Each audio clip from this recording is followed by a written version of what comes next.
Du 26 au 30 novembre, l'innovation était en vedette dans la région. En quelques minutes, nous allons revenir sur quelques-uns des temps forts de la 3e semaine de l'innovation en Nord-Pas-de-Calais.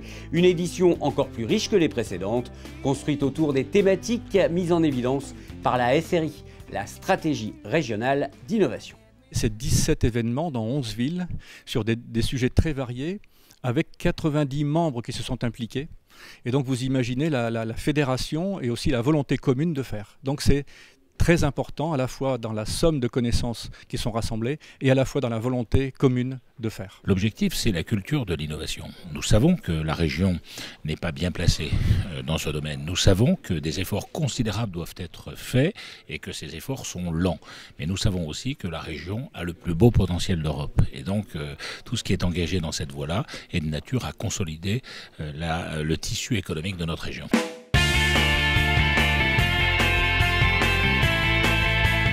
Première région ferroviaire, deuxième région automobile, troisième région française en termes de logistique, les transports et la mobilité. C'est l'une des spécialités du Nord-Pas-de-Calais. C'est également l'une des sources de développement économique identifiées dans la stratégie régionale d'innovation. Plusieurs événements y étaient consacrés cette semaine. Au cœur de la soirée organisée mardi au campus régional Eura Logistique d'Hénin-Beaumont, la logistique de demain et l'entrepôt du futur. L'entrepôt du futur sera de plus en plus réactif. Réactif pour répondre bien sûr aux attentes des clients qu'on doit livrer. Et pour cette réactivité, on imagine, nous, l'adaptation des outils qu'on retrouve sur les chaînes d'assemblage automobiles comme Toyota, qui est près de Valenciennes, ou Renault sur Douai ou Maubeuge. Donc l'adaptation de ces outils de réactivité qu'on retrouve sur les chaînes d'assemblage, adaptés bien sûr au monde de l'entrepôt.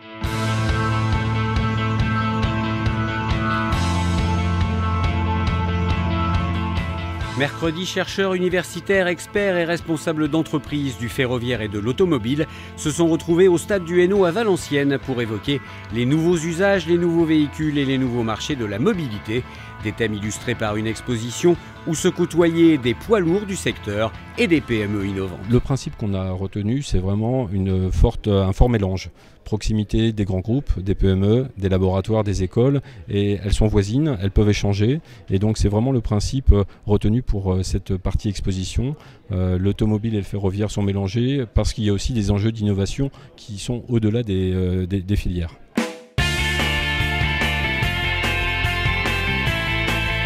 Bienvenue au Frénois à Tourcoing, studio national dévolu aux arts contemporains et aux artistes précurseurs. Le lieu idéal pour évoquer durant cette semaine de l'innovation les industries créatives.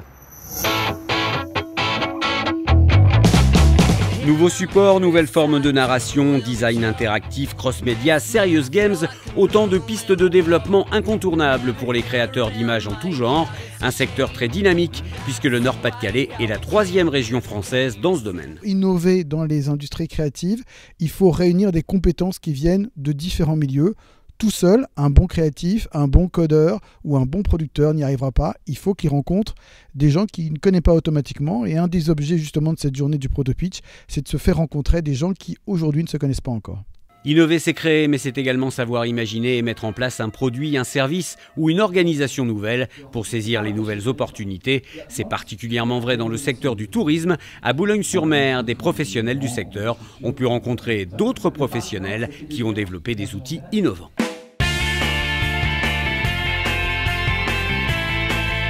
L'innovation, c'est peut-être avant tout un état d'esprit, une démarche. Et c'est pourquoi la semaine de l'innovation est aussi un moment de réflexion autour des nouveaux liens sociaux, des nouveaux modes de consommation ou de l'organisation des entreprises. Des thèmes qui concernent tous les secteurs, y compris par exemple celui des services à la personne. Dans la région, le secteur des services à la personne représente 100 000 emplois, 8% de l'effectif régional. C'est aussi l'une des filières qui recrute le plus, 5 000 projets d'embauche chaque année. Qui dit secteur en développement dit aussi innovation sociale, territoriale et technologique. La Maison de l'éducation permanente de Lille accueillait une journée nationale consacrée à l'ensemble de ces sujets. On est aujourd'hui sur un secteur qui a besoin d'innover en termes de formation, de métier, qui a besoin d'innover en matière de public, pour aller vers les publics. Et je pense qu'aujourd'hui, la professionnalisation, la solvabilisation de ce secteur sont les enjeux majeurs pour les années qui viennent. Connaissez-vous l'économie de la fonctionnalité? C'est tout simplement une révolution majeure qui se profile dans notre manière de consommer. Ou pour résumer, utiliser un projet sera plus important que de le posséder. Un mouvement de fond qui a d'ores et déjà donné naissance à de nouveaux business models évoqués ce jeudi à la CCI de Lille. L'économie de la fonctionnalité pour un consommateur, c'est par exemple le fait pour un ordinateur, au lieu d'acheter un ordinateur, de tout simplement se procurer quelque chose qui permet de faire du traitement d'informations. Et on vient nous l'installer, on vient nous former, on vient le dépanner, on vient changer les logiciels ou on change les logiciels automatiquement. Et puis, quand on n'en a plus besoin, on vient aussi nous en débarrasser. Et c'est comme ça pour tous les produits traditionnels. On pense aujourd'hui remplacer les voitures par des abonnements. Comment passer d'un management traditionnel à un management participatif qui favorise l'émergence d'une intelligence collective et permet d'innover? Bref, quelle organisation pour innover? C'était le titre et le thème de la conférence organisée au paquebot d'Orchy.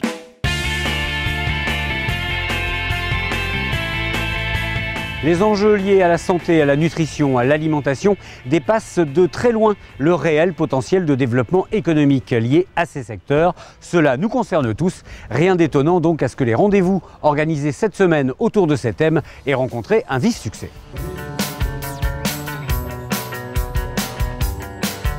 Au cœur des conférences et des débats proposés durant la journée à tout domotique organisée à Gonnet, l'information et la formation des professionnels du bâtiment à l'utilisation des nouvelles technologies, mais aussi les nouvelles solutions qui permettent de répondre aux besoins spécifiques, notamment des personnes dépendantes.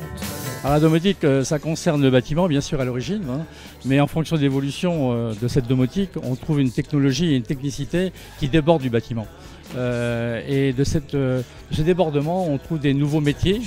Mercredi, le parc de la Haute-Borne de Villeneuve-d'Ascq accueillait les professionnels de l'agroalimentaire, un domaine où l'innovation représente une véritable clé de développement. Au programme, la présentation de nombreux exemples de produits innovants et les interventions de spécialistes et de professionnels autour des outils qui permettent à une très petite entreprise d'innover et des méthodes qui permettent de répondre aux nouvelles attentes des consommateurs. La tendance des entreprises agroalimentaires de nos jours, c'est d'essayer de comprendre l'utilisateur, quelles sont ces nouvelles attentes de demain en termes de praticité, en termes de goût, et ensuite adapter l'offre en fonction de ses besoins. Le but n'est pas de vendre un produit, le but est qu'il soit utilisé. Et ça, c'est vraiment une grande nuance.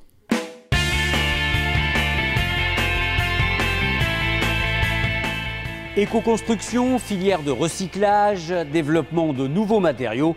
Dans ces domaines liés aux préoccupations environnementales, la région a su développer un véritable savoir-faire en matière de recherche et de développement. On a pu le constater à travers plusieurs manifestations organisées cette semaine. Accompagné par l'innovation des secteurs en forte mutation comme l'automobile, le textile, la mécanique ou le bâtiment, cela fait également partie des orientations définies par la SRI. Comment? Élément de réponse avec Artoiscom, Terre d'innovation, une exposition inaugurée ce lundi au CRIT M2A de Bruay-la-Buissière. Nous sommes pôle d'excellence. Deux pôles d'excellence régionaux sont ancrés sur notre territoire, à savoir le pôle d'excellence de la plasturgie et le pôle d'excellence du BTP. Pour faire rimer préoccupations environnementales et maîtrise des coûts, il faut savoir jouer la carte de l'innovation organisationnelle et adopter de nouvelles pratiques professionnelles. C'est le message adressé aux porteurs de projets, entreprises, laboratoires ou collectivités concernés par l'éco-construction et le recyclage, qui étaient conviés à deux ateliers. Le premier autour du recyclage à la société Rollgom de Thilloy-les-Mauflaines, le deuxième sur l'éco-construction au CD2E de Los-Angoël. Quand on travaille à plusieurs en groupement, on y gagne tous parce qu'on améliore la qualité de réalisation, de production, à la condition c'est que le groupement soit pérenne dans le temps et qu'il soit reconductible, c'est-à-dire qu'on ne redécouvre pas à chaque fois des nouveaux interlocuteurs, c'est-à-dire que ce soit le même groupement qui participe à des constructions diverses et variées.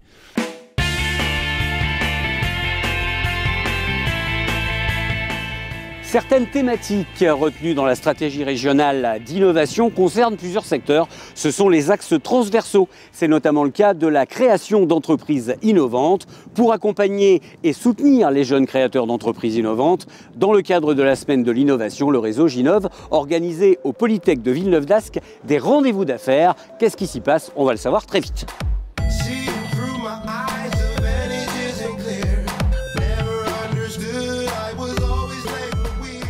principe des rendez-vous d'affaires, c'est de mettre en relation des porteurs de projets ou des jeunes entreprises innovantes avec ce qu'on appelait des apporteurs de ressources qui peuvent être des particuliers qui souhaitent s'investir dans un projet en tant que business développeur, en tant que commercial, en tant que manager, investir, donc mettre leur propre argent et devenir associé de cette structure. Ça peut être aussi chez des centres de ressources techniques, des centres de recherche qui apporteront donc des compétences techniques et scientifiques au projet. 200 rendez-vous d'affaires ont ainsi été organisés en 4 heures au Polytech de Villeneuve-d'Ascq. La formule correspond visiblement à une vraie attente des porteurs de projets innovants. On est toujours un petit peu seul au départ. Donc ce type d'événement permet d'être très efficace, c'est-à-dire de rencontrer l'essentiel des acteurs de la région. On est obligé de très concrètement parler de son projet, de dire très concrètement ce dont on a besoin.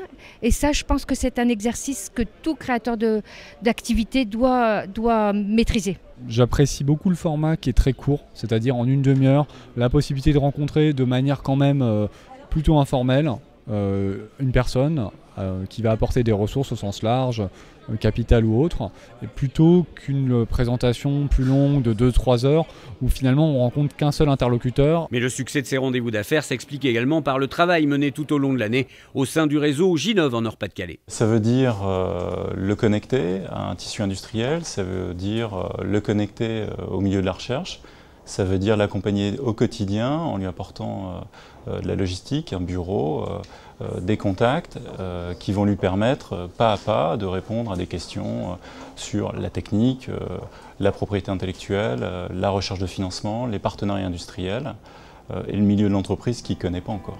La formule des rendez-vous d'affaires faisait également partie du programme d'e-novembre organisé en prélude de la semaine de l'innovation à la CCI de Lille. Des spécialistes y ont également abordé l'approche marketing et commerciale de l'innovation. La question du financement de l'innovation fait bien entendu partie des principales questions que se posent les porteurs de projets. À travers le FEDER, l'Union européenne est l'un des soutiens majeurs du développement de l'innovation dans la région. En clôture de cette 3e semaine de l'innovation, les différentes opportunités offertes par ces fonds ont été examinées en détail lors d'une réunion de tous les acteurs concernés au siège de la région. Ça représente globalement une enveloppe d'1 milliard d'euros de fonds européens, FEDER et FSE, et le FEDER représente 700 millions d'euros. Et dans le cadre de la stratégie régionale de l'innovation, dont la région a la subvention globale, c'est à peu près 300 millions d'euros qui sont au service en fait de l'innovation et du soutien à l'économie. Voilà, c'était quelques-uns des temps forts de cette 3e semaine de l'innovation en Nord-Pas-de-Calais. Mais l'innovation dans la région ne s'arrête jamais, comme en témoigne la concrétisation de certains projets. Par exemple, le Centre européen des textiles innovants qui vient d'ouvrir ses portes il y a quelques semaines à Tourcoing. D'autres grands projets deviendront réalité dans les mois ou les années qui viennent. C'est le cas par exemple de l'IRT Rayenium, l'Institut de recherche technologique ferroviaire à Valenciennes, ou encore l'IFMAS, l'Institut français des matériaux agrosourcés à Villeneuve-d'Ascq.